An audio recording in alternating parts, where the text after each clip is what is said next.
ঘরে অনেকগুলো স্লাইস পাউরুটি ছিল, সবগুলো দিয়েই বানিয়ে ফেলেছি সকাল সকাল। ইয়াম্মি।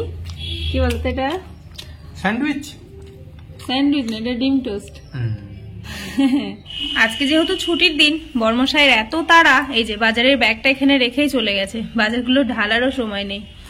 তো এখন কি বাজার আছে? এখানে তো ডিম দেখতে পাচ্ছি, আর এখানে তো অনেক কিছুই রয়েছে। মাছটা তাও বা রান্নাঘর অব্দি এসছে। আজকে এসেছে কাতলা মাছ আর চিংড়ি মাছ। সবগুলো ঢেলে নিয়েছি, তাহলে গোছাতে সুবিধে হবে। একটা ইয়া সাইজের ব্রকলি, আর এটা মটর শাক, আর কমলা লেবুগুলোর সাইজ দেখো কত বড় বড়। আরও তো রয়েছে কাঁচা লঙ্কা, মিষ্টি কুমড়ো তো লাগেই আমার, মিষ্টি কুমড়ো, বেগুন। এই হচ্ছে আজকের বাজার।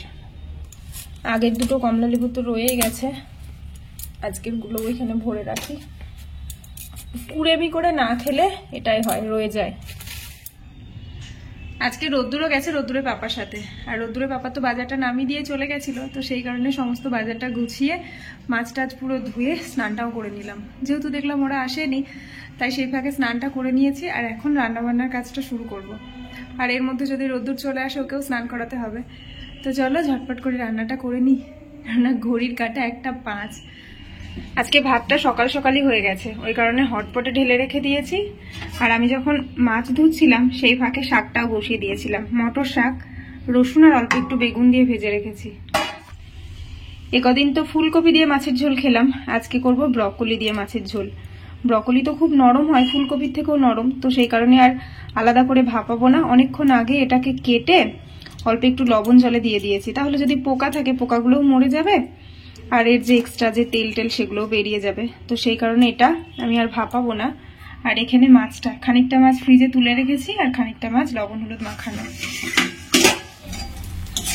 কালকে রিয়া এসেছিল, মা আবারও ডালের বড়ি পাঠিয়ে দিয়েছে, সেই কারণে মাছের ঝোলে আজকেও কয়েকটা দিয়ে দিলাম। আর আজকে গুনে গুনে 6টাই দিয়েছি। দেখো, আমার দুটো, রোদ্দুরের দুটো, রোদ্দুরের পাপার দুটো। এখানে মাছ কটাও ভাজা হয়ে গেছে। লিলিপুটও বাড়ি চলে এসছে। কোথায় গেছিলে? আর আর কিছু খেয়েছো তুমি ঠাম্বাড়িতে? না। ঠাম কি করছিল? কিছু না। দাদু? কিছু না। আর তুমি কি করলে ঠাম্বাড়ি গিয়ে? কিছু না। কিছুই করোনি? ঠিক আছে, আমি তাহলে ঠাম্মিকে ফোন করে দেখছি যে তুমি কি করছিলে না করছিলে। ছাদে উঠেছিলে নাকি? হ্যাঁ। এখন কি খাবে তুমি? জুস। ওকে। অরেঞ্জ। ওকে। রান্নার ফাঁকে রোদ্দুরকে তো এখনো স্নান করানো হয়নি, এখন ভাবছি একটুখানি জুস খাইয়ে দিই, সেই কারণে কয়েকটা কমলা লেবু ছাড়িয়ে নিয়েছি। আর আমার যেহেতু জুসার নেই, এইভাবেই করতে হবে, মানে চটকে চটকে জুসটা বেরিয়ে যাবে। এই দেখো কত সুন্দরভাবে জুসটা বার করে নিয়েছি।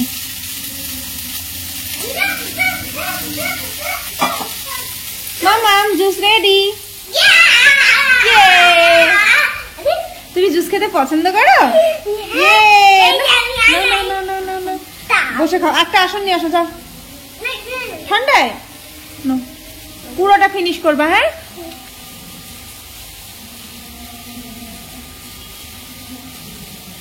আমি মিকি আর তুমি। রোদ্দুরকে ওর ঠাম্মি আবার মিষ্টি দিয়েছে, কিন্তু এর মধ্যে কি মিষ্টি আছে এখন সেটাই দেখার পালা। মিষ্টি আমরা এত ভালোবাসি, আর ঘরে মিষ্টিও শেষ হয় না। বাহ, ছানার কেক। আমাদের ঠাকুমার স্নান হয়ে গেছে, দিয়ে স্নানু টানু করে রোদ পোয়াচ্ছে এখন। ও ঠাকুমা, তুই স্নানু করেছো? ঠান্ডা জলে না গরম জলে? গরম জলে। এই যা, ঠাকুমা আবার গরম জলে স্নান করেছে। বুড়ি ঠাকুমা, দেখি বুড়ি ঠাকুমার মুখটা দেখি। এই যা, ঠাকুমার জামা খুলে যাচ্ছে তো, নাইটি খুলে যাচ্ছে তো।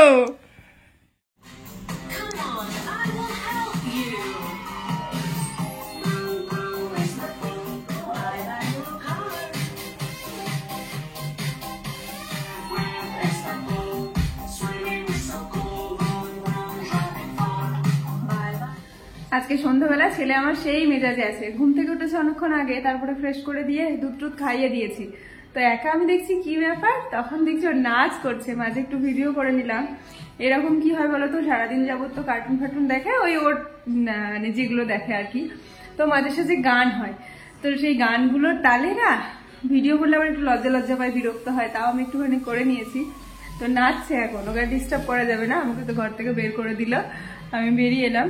তো ওকে যেহেতু খাওয়ানো হয়ে গেছে, আমারও মনটা একটু চা চা করছে, যতই হোক সন্ধ্যা হয়ে গেছে।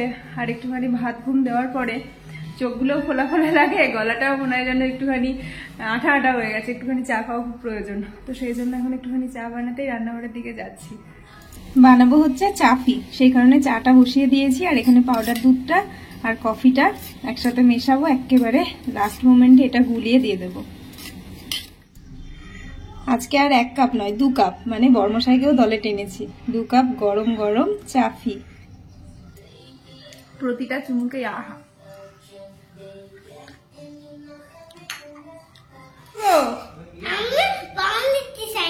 ও তোমার সাইকেলে পাম্প নেই? আচ্ছা দাও তাহলে। তুমি এই পাম্প দেওয়াটা কার থেকে শিখেছো? পাপার থেকে।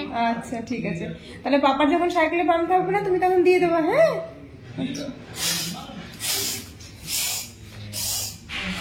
আজ সকালে বাজারের ব্যাগে এসেছিল লঙ্কা। সকালে বাজার গোছানোর সময় লঙ্কাগুলো আর ব্যবস্থা করে রাখতে পারিনি, ব্যবস্থা বলতে বোটাগুলো ছাড়িয়ে রাখা, তাহলে কি হয় অনেক দিন যাবত ভালো থাকে। তো সেটাই করে নিলাম, এখন রান্না বান্না তো বসাবো, তো এই কাজটাও করে নিলাম। আজকে আমি তোমাদের সাথে পনিরের একটা নতুন রেসিপি শেয়ার করব। পনিরের তো অনেক কিছু রান্না আমি দেখিয়েছি, কিন্তু এটা একেবারে নতুন। তার জন্য নিয়েছি এখানে পনির রয়েছে, আর পনিরটাকে অল্প একটু লবণ আর গরম জল দিয়ে হালকা ভিজিয়ে রেখেছি। আর এখানে রয়েছে মশলাপাতি, খানিকটা রসুন, পেঁয়াজ, আদা আর লাল পাকা লঙ্কা, আর এখানে রয়েছে টমেটো, আর লাগবে হচ্ছে মটরশুঁটি। তো মেন উপকরণ বলতে এইটুকুই। তো চলো, পনিরটা আমি অনেকক্ষণ আগেই ভিজিয়েছিলাম, এটাকে জল ছাড়তে দিয়ে দিই।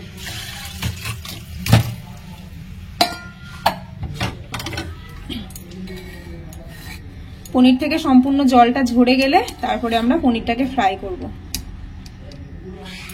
পনিরটাকে তো জল ছাড়তে দিয়ে দিলাম, চলো এবার মশলাটা তৈরি করে নিই। মশলা বলতে কি বলতো, কড়াইয়ের মধ্যে সামান্য একটু রিফাইন তেল দিলাম, তেলটা গরম হওয়া পর্যন্ত অপেক্ষা করব। তেল কিন্তু একেবারে কম পরিমাণ দিয়েছি, তেলটা কিন্তু গরম হয়ে গেছে। এবার যে আগে থেকে মশলাটা আমি রেডি করে রেখেছিলাম, এই মশলাটা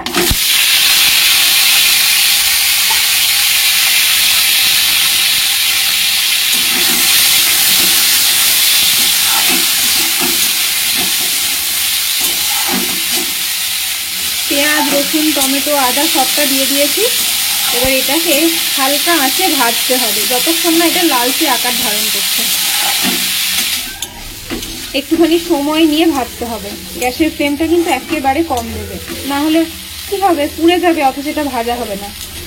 এই দেখো, এটা আমার ভাজা হয়ে গেছে, সুন্দর একটা গন্ধ ছাড়ছে, আর কি সুন্দর লাল লালও হয়ে গেছে। এই অবস্থায় এটা তুলে নিতে হবে, আর এটাকে তুলে নিয়ে ঠান্ডা হওয়া পর্যন্ত অপেক্ষা করতে হবে। চলো এটাকে ঢেলে নিই। এটাকে একটা আলাদা পাত্রে ঢেলে নিয়েছি। এবার এটা একেবারে ঠান্ডা হওয়া পর্যন্ত অপেক্ষা করব, তারপর এটার একটা পেস্ট বানিয়ে নেব। এই দেখো, মশলাটা পুরোটা ঠান্ডা হয়ে গেছিল, আর সুন্দর একটা পেস্ট বানিয়ে নিয়েছি। আর এর সাথে বেশ কিছু গোটা গরম মশলা, তেজপাতা, শুকনো লঙ্কাও নিয়ে নিয়েছি। আমার বড়মশাইয়ের জন্য আবার নতুন করে আলু অ্যাড হলো। আলু প্রেমী হলে যা হয়, তবে এই রান্নাটাতে আলু না দিলেও হয়, আলুটা বর্মশাইয়ের জন্যই দেওয়া। হ্যাঁ বলো। কি কথা?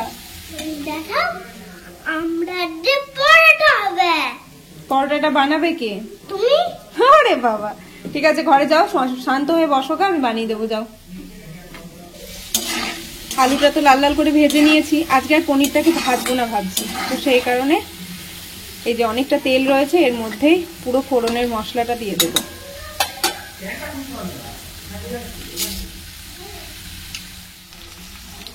বেটে রাখা মশলা, তার উপরে আবার একটুখানি হলুদ গুঁড়ো, জিরে গুঁড়ো, ধনে গুঁড়ো, সামান্য লবণ, সবটা দিয়ে দিয়েছি।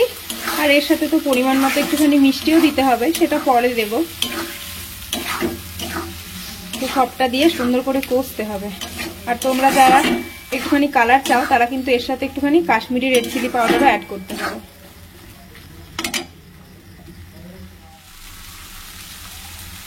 যখন একটুখানি মশলা কষতে শুরু করবে তখন খানিকটা কড়াইশুঁটি দিয়ে দেবো। কড়াইশুঁটিটা বেশিই দেওয়া যায়, যেহেতু এটা অনেকটা মটর পনিরের মতো খেতে লাগবে। আলু দিয়েছি, না হলে এটা একেবারে মটর পনির রেসিপি। এটা রেসিপি হবে আলু মটর পনির রেসিপি। এটাতে ভালো করে কষবো, তারপরে জল দেবো। খানিকটা চিনিও দিয়ে দিয়েছি। মশলাটা ভালো মতো কষানো হয়ে গেছে। এবার তোমাদের যতটা ঝোল খেতে পছন্দ করো সেই অনুযায়ী জল দেবে। আর এরপরে তো পনিরগুলো অ্যাড করতে হবে, সেই কারণে একটুখানি বেশি জল দিতে হবে প্রথমে। ঝোলটা যখনই ফুটতে শুরু করবে ঠিক সেই মুহূর্তে পনিরগুলো দিয়ে দেবো। যেহেতু পনিরটা আগে থেকে ভাজিনি, তাই কারণে পনিরটা একটু আগেই দেব। পুরো ঝোলের সাথে ভালো করে ফুটলে পনিরগুলোর মধ্যে মশলাটাও ঢুকে যাবে আর খেতেও বেশ ইয়াম্মি হবে। রান্না একেবারে শেষের দিকে একটুখানি গরম মশলা দিয়ে দিয়েছি। আর এই দেখো কাসুরি মেথি হাতের মধ্যে একটুখানি হাতের মধ্যে এটা মিশিয়ে নিয়ে দিয়ে দেবো। তাহলে কি হবে, কাসুরি মেথির যে আসল গন্ধটা সেটা ভালোভাবে মিশে যাবে। শুধুমাত্র দেখে নিতে হবে নুনটা আর মিষ্টিটা ঠিক আছে কিনা। রান্নাটা একটু মিষ্টি মিষ্টি ভালোই লাগবে খেতে, তো সেই কারণে তোমরা আগে চেক করে নেবে। রবিবার রাতের স্পেশাল ডিনার রেডি। বর্মশাইয়ের খাবারটাও আমি সাজিয়ে দিয়েছি। গরম গরম পরোটা, আজকের স্পেশাল মটর পনির, আর সাথে রয়েছে আরো স্পেশাল নলেন গুড়ের রসগোল্লা। একটুখানি পনিরের তরকারি দেব দেব ও পাপা, থালায় একটা পনির দাও তো, একটা পনির দাও।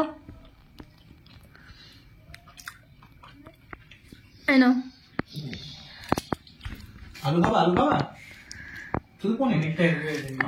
আজকে তনকেই জিজ্ঞেস করতাম আমি যে পনিরটা কেমন হয়েছে।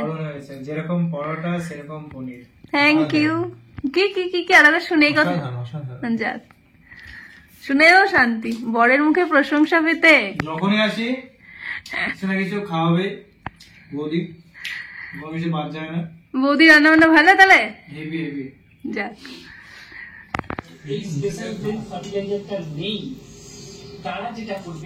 রাত্রি এখন 11টা। খাওয়া দাওয়া তো হয়ে গেছে, তারপরে টুকটাক কাজ সেরে নিজেও একটু ফ্রেশ হয়ে নিয়েছি। আর তোমাদের আজকের ভিডিওটা কেমন লাগলো অবশ্যই কমেন্ট করে জানিও। আর যদি ভালো লাগে প্লিজ একটা লাইক করে দিও। আর হ্যাঁ, আজকে যে পনির রেসিপিটা তোমাদের দেখালাম অবশ্যই বাড়িতে একটুখানি ট্রাই করো, দেখবে তোমাদের সবাইকার ভালো লাগবে। তো চলো আজকের মতো এইটুকুই। Good night.